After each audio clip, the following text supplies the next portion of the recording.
One of the accusations that gets thrown at Christianity by critics is that it was a religion of the white man meant to enslave us Africans. What is our response to this accusation?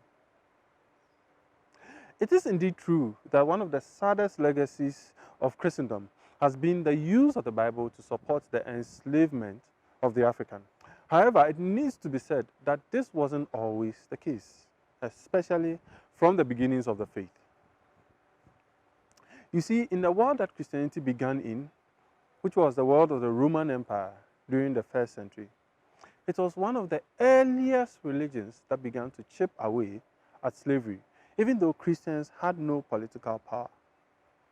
Whilst many forms of religions existed at that time, those religions simply replicated the divisions that existed in their general society.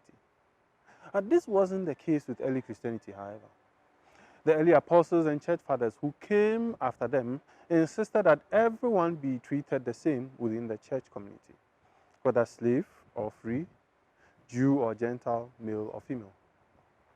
In fact, after undergoing the mandatory 1 to 3 years of study before being baptized, bishops like St. Augustine, born in Hippo, modern-day Algeria, insisted that one must free one's slaves before one could be baptized. Wealthy Christians were therefore encouraged to use their wealth to buy freedom for slaves. And there are many recorded instances of this behavior amongst early Christians in the Roman Empire. However, fast forward 1,000 years later, and with many negative changes to the church's teaching and practice, this push towards equality amongst all human beings, created in the image of God, was abandoned. Christianity dominated Europe, and European traders, seeing the opportunity to benefit from the labor of young, able-bodied sub-Saharan Africans, propounded the notion that Africans were not human. They were not created in the image of God like their white colleagues and could be traded as property. Slave labor was economically beneficial to many European nations, and the church had become a department of European governments. The church therefore benefited from the state's money and support. So many leaders of the church either glossed over slavery or twisted scripture to support it. It was so bad in the USA that it actually took the shedding of the blood of an estimated 600,000 soldiers, not to even talk of civilian lives lost in the American Civil War before slavery was ended there officially. However, America still lives with the underlying racism that made slavery possible and continues to grapple with it 150 years down the line.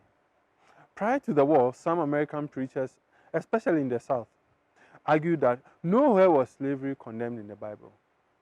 Their favorite passages were, "Slaves, obey your earthly masters with respect and fear," Ephesians 6:5, and "Slaves, obey your earthly masters in everything," Colossians 3:22. But there was one thing that they conveniently ignored whilst quoting Paul left, right, and center.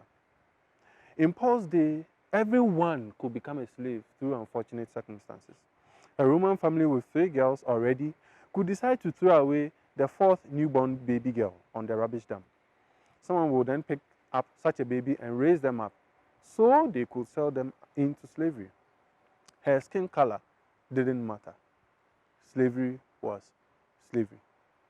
So we see at Simply Christ, we believe that if the practice of slavery was also applicable to whites, such misguided interpretations of scripture would have ended much earlier.